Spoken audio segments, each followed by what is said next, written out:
hindi mo ma-work. So, medyo, pasensya, pasmado. Pero nananatiling kalmado. Wala nang mas dong. Karon bitaw diya. So, a short recall lang sa previous nga gitapik ka atong Sunday. So, nakuan ko siya nga si Propeta Elijah o gitawag na itong inisyo. So, kinsay mga guess, unsa ang kuan na to, nga unsa ang verse makita, gitapik. Wala. So, the same with si kuan sa ato ang pagaisgutan karon usa po ni ka tao nga kuan kana bang matawag nato kanang nagtubo nga sa matarong. So, wala nakatagna kinsa no? So, ang scripture reading makita ganiha sa Hope o sa English pa Job. Magbasa ko ni Job 1:20 to 21, no? Pero hope to siya. Oh. So, karon ato yung topic is facing a trouble. Kung saan trouble? Trouble, kalisod, or ganang pagdili ko sinamtanay, no? Ang kuwan na siya, ang lamas ana is ang conflict, mistakes, or even kanang misunderstanding, maka-cause ng trouble. And that trouble is always kanang ito mahimo o kanang kasamo. No? Incomplete sa imong kinabuhi, kanang misunderstood sa imong isig kainon, no? May makahatag ka natong kuan ba kanabang to take us a danger. Kumbaga. So, are you face trouble? Kita ba tanan dire na kagi og trouble? Kita tanan na kagi trouble. So, kanang atong gikuanon, kaning atong topic karon is all about trouble. Ang hope gaingon nga but before that, kinsa si Hope? Kinsa si Hope sa dire nga kuan diskutanan. Si Hope usa ang iyang karakter siya, usa siya ka blameless man. Usa ang blameless man. Kanang dili makuan ba? Wala bitaw gisisi niya. Dili sa wala sa gisisi sa kadaghanan. Kay tungod nabuhi siya or nakuan siya na nag-live siya in a upright, nagtubo nga matarong. O gina-bless siya ni Lord. Si Hope is a fear God. Hinadukon sa Ginoo patay ka nga.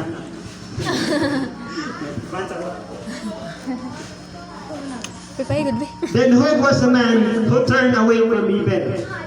So, sa siguro ang tao nga maingon nato nga kuan ganang gilikayan ang kuan ba ang dili matarong o ang practice nga hinungdan nga mahimo siyang makasala. There was no compromise in his life. Walay settlement na may tabo sa iyang kinabuhi. So sa panahon nga nag-live siya sa matarong, siguro sa kadaghanan nato karon nag-live sa matarong, kalipay ang puro ni Ibagano, kalipay, wala lagi kanang itong negative vibes sa itong ginabuhi, wala na kanang feeling nga kanang itong incomplete, kay gina-bless naman siya ni Lord. So, second is job possession, hope possession, sorry. Hope possession was the best of the best. Walay susama kaniya.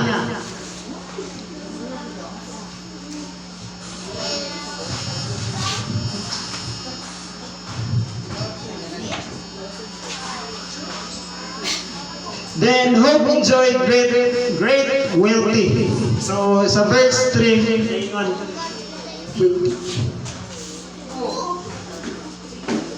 sa verse 3 nag-ingon,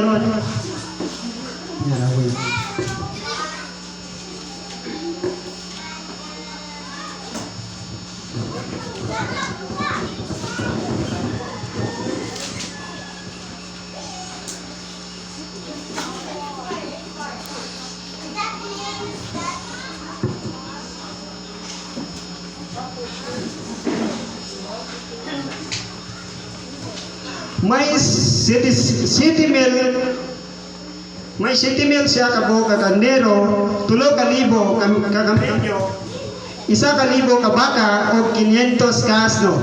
Dagan usab siya sulugon ug siya maoy labing dato sa tibuok sidlakan. So si Job nag-enjoy sa iyang wealthy because blessful siya sa, as I mentioned earlier. Gibless siya ni Lord too much, no? Ang attention ni Lord sa iya too much, no? And there are times nga kana bitaw na ugali ni Job nga ma-bless siya kanang kasi tawagan ni sa kaya bang maghadad pagpasalamat na andan sa ilang pamilya sa ilang tibuok banay, no? Job has a wonderful family. So very topic ang family is complete, no? Kumpleto sila. So blessful gyud kayo siya. So during that time, na si Satan nagsuroy-suroy. Si Satan nagtry og intervention ni Lord ba. Nga na siya nga kana daw yung alagad niya si Job, kuha na siya kanang nag-serve niya kay naitungod niya na rason. Unsa may rason nato? Ang rason nato is kaluwasan, no? Way ipakita ni Job. So gitry si Lord ba si Satan niya, Lord, kung tagaan mo na sa kalisod, no? Tagaan mo na sa kalisod, mahimo bang firm mustan maghapon ba siya nimo? Musar maghapon sa nimo in times na tagaan mo sa challenge, trial sa imong kinabuhi. No? Tingnan sa diri nga mas prefer daw ang tao kung tagaan o pagsulay. Kita sulayan ta. Mura gyud guro tag ano, down, mura nagbuhi-buhi na to kanang disappointment, too much kanang gitawag na to in burden ba. Kung baga kuan kanang sa kawadon nang inabuhi na sa despair, wala nuwala na tas passing nga dili na taw nga simba di na tayo na sir. Sometimes ingana ko wala mo pag-asa ba? Sumod ang disappoint ka. Sumod na ang kahiyopos magpabilin. So, tuod man, gisulayan yung si Job. And that is the authority sa Satan. Itagaan ang authority si Satan ni Lord nga i-try si Job. Actually, nindot kani siya nga kuan nga chapter, whole chapter sa Job. Kaagi niya. It featured the problems, trials, or kanang mga gidarwag na itong pagsulay sa kinabuhi ni Job nga. Atong makuan ba, maset sa atong mind nga, mas grabe pa din ang kaagi ni Job previous than Astra.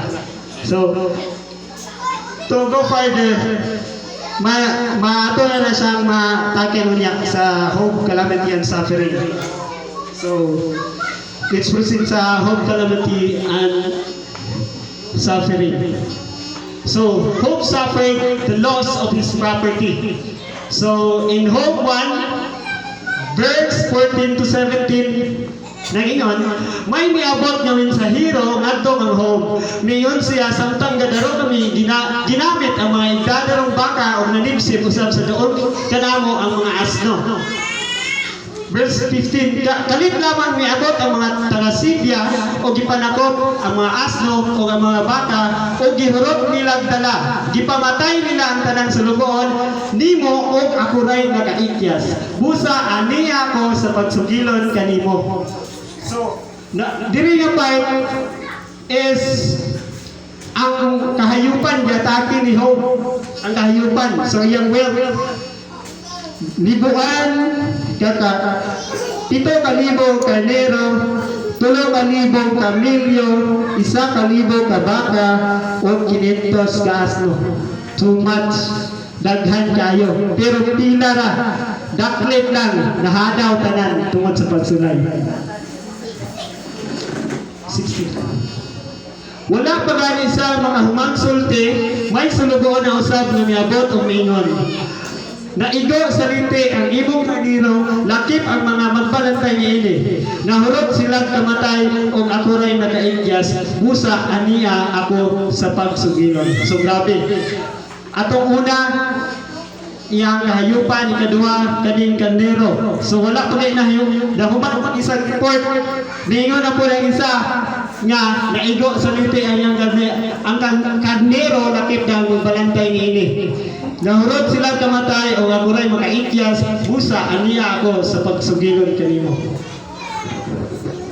Wala o sedative. O wala pa gani sa mga humagsulti, may lain na usab sa lugoon o miabot o mingon. Gisulong kami sa tulo ka bundok nga taga Caldea, gisakbit nila ang tanang kamilyo o gihurot nila patay ang imong sulugoon. Ako ray nakaikyas, busa aniya ako pagsugilon kanimo.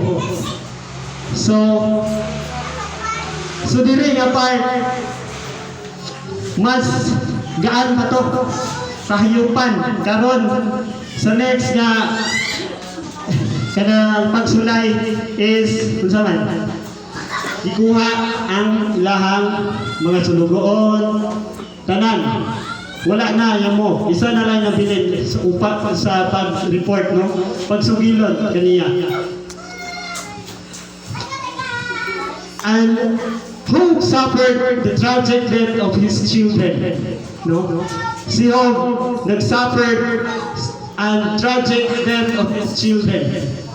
Sa Job 1:18 to 19, nag-ingon, kung wala pa gani siya makahumagsulti, may miabot na usab na laing sulugoon o miingon, samtang nagbangkiti ang tanan mong mga anak dito sa balay sa kamagulangan nilang igsuon, may mihapak na alimpulos gikan sa disyerto, nagunaw ang balay o natumpagan ang imong mga anak, patay na sila. Ako rin nahingkawas, busa ania ako sa pagsugilon kanimo. So, dire nga kuan part is dire gisulayan ang iyang pamilya. So sa tuwa karon nahitabo na nabakingay sa tuwa karon. Gisulayan ba nato? Nasulayan na bata nga ang atong relasyon sa atong pamilya hilayo mahibulag, no? Sa kanghob namatay, giditso ilaha. Inyo Yo, in sickness in health. Hilom sila. So, diri pa lang, mas mahimo pa kita, mas malig-on. Kay dili lang din kita nakagiyo kanang ginatawag na to og problema kay nahitabo na din atong sa unang panahon.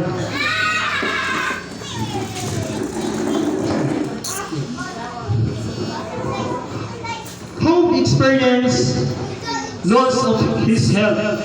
No, dire as of now, we face the hulga sa atuang panlawas. Kita mong yun, sa gubang yung tanan sa virus.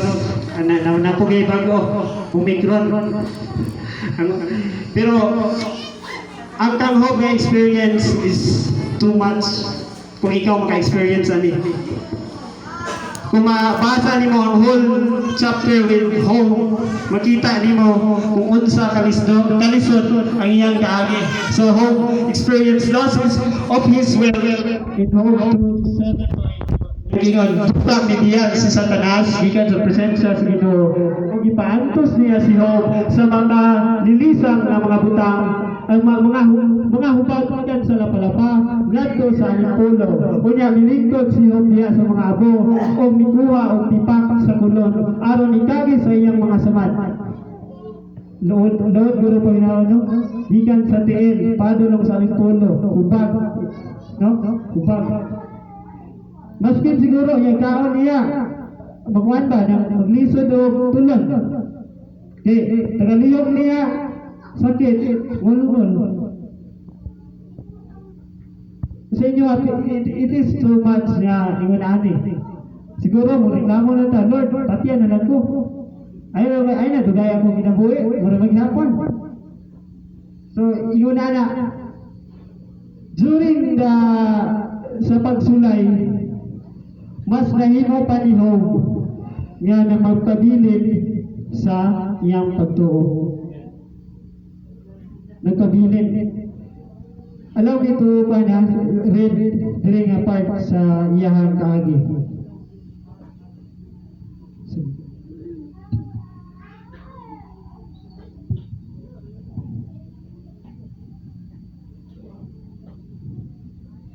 Yang diri nga part sa Hope 7, no? Hope 7 verse 15. So nagapat. Naingon dari. Tungod ni ini maayo pa nga tukon na lamang ako ug mamatay kay sa mabuhi nga sama ni ini.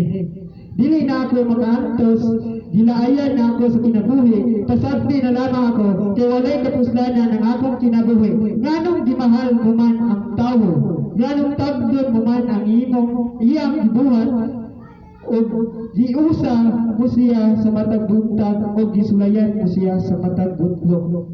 So, Hope 7 verse 15 to 18. So, naingon siya. Wala ba gi-blame niya si Lord during his kanang trials, sa pagsulay, gi-blame niya nga di na lang siya buhiyon. So, dari dahil nga part, kuan na siya nag-decide na siya nga mas mukuan pa ba, nireklamo na ba? Kaya wala siguro, sakit na kayo, di na siya kagwanta. Then, wala na siya walay dili.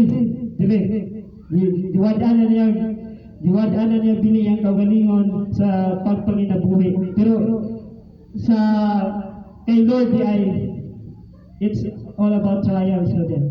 Gitagaan na yung authority si Satan nga mo dumala sa iyaha kung matimadanan ba sa pagbuhat kung mayo sa bisan tao gisulayan siya.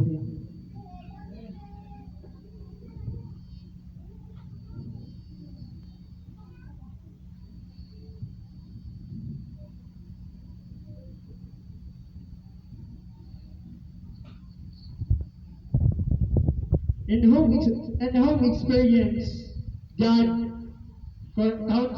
bad counsel and advice from his wife. So, sa Hope 1 to 9. 1 verse 2 to 9.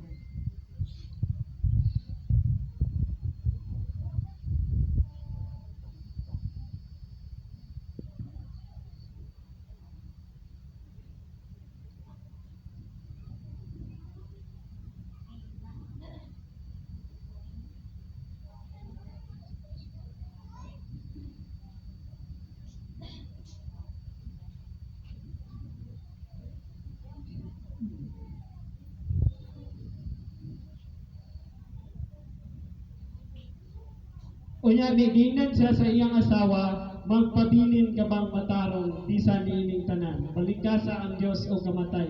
So daari it's a kind of sa iyang kapikas nga na-experience ni Hope ang course or bad course sa iyang asawa.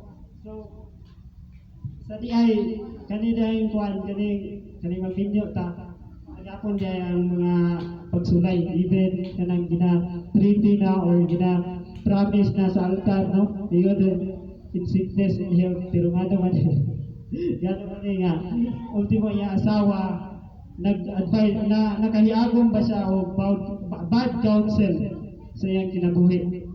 So ang iya asawa mingon balikasa ang Dios o kamatay.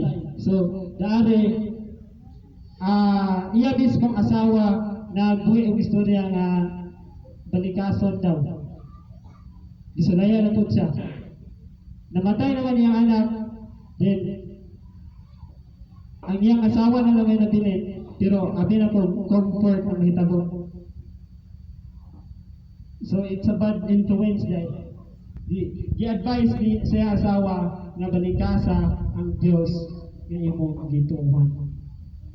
So it is kuan ba kanabang dili angay sulundot.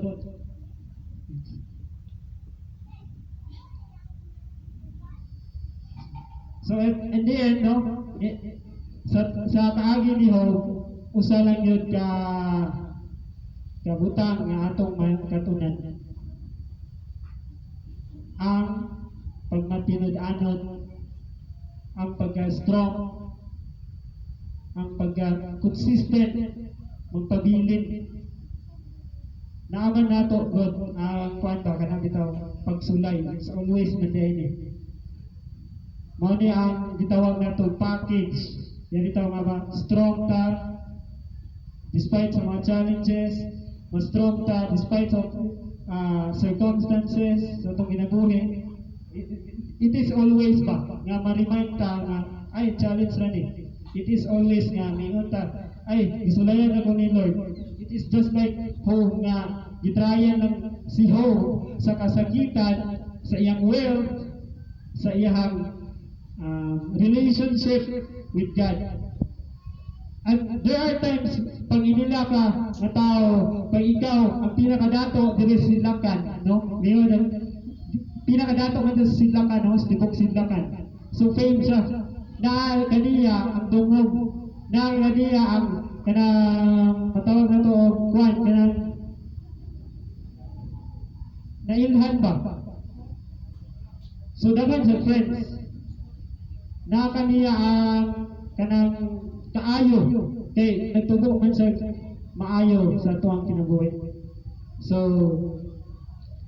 it is always remind us na dili sa tanang higayon ang atuang pagtuo pinaminti. So kinahanglan mag-invest not in kanang kalibutanon but we invest ourselves sa heaven. We invest ourselves dito sa tubangan ni Lord kay bisan pag-unsa ka kanang fame, bisan pag-unsa ka wealth, bisan unsa ka pa ka kanang ginatawag tarong kung pagkasulayan ka tawag mo kita masulayan ta diha makita ang authenticity, ang pagka-unsa na ng sa gitawag na original ba, dili ka mistress, original ka. So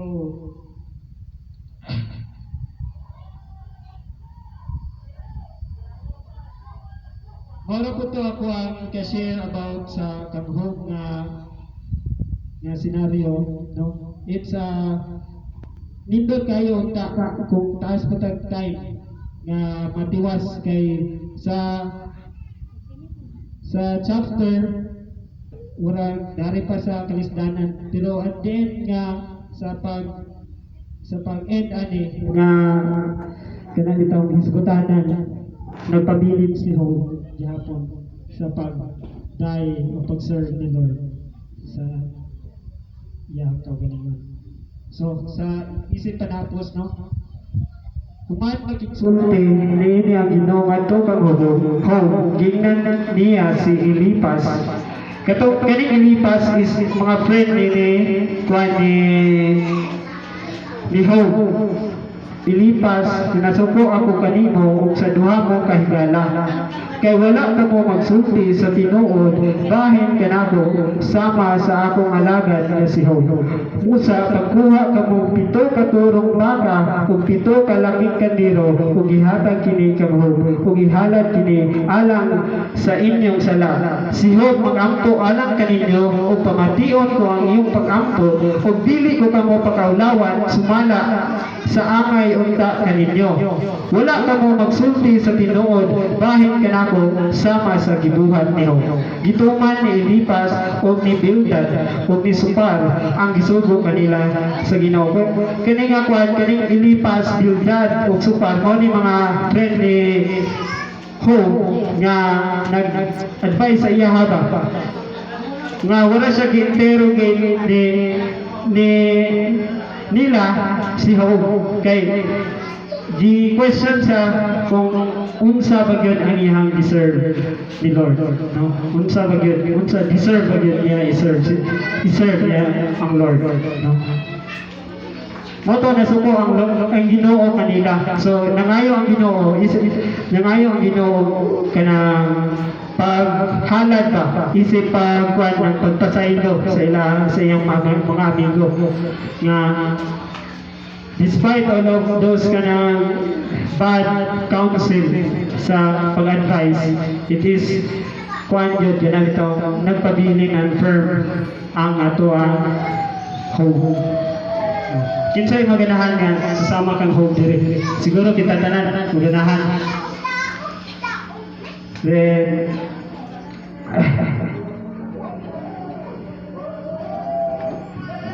as in, so mag-aampo ta. Sabi nga ng gamahanan ng mga Diyos kami nagpasalamato na usab sa maayo nga balita sa imong espiritu sa buwa. Then Lord, karon Ginoo daghan mga kaigsunan na mo Ginoo nga hambing sa ilahang kasakitan, sa ilahang pinansyal, struggle sa ilahang pinansyal, struggle sa ilahang relasyon diha kanimo, ikaw maga-provide, ikaw maga-heal, ikaw maga-hatag kanila og care Ginoo, protection, and even kanang ilahang imuhang pagkatagbuon ang ilang mga kinahanglan. Then Lord, kini among gipangayo, gipasalamatan diha lang kanimo among amahan. Amen.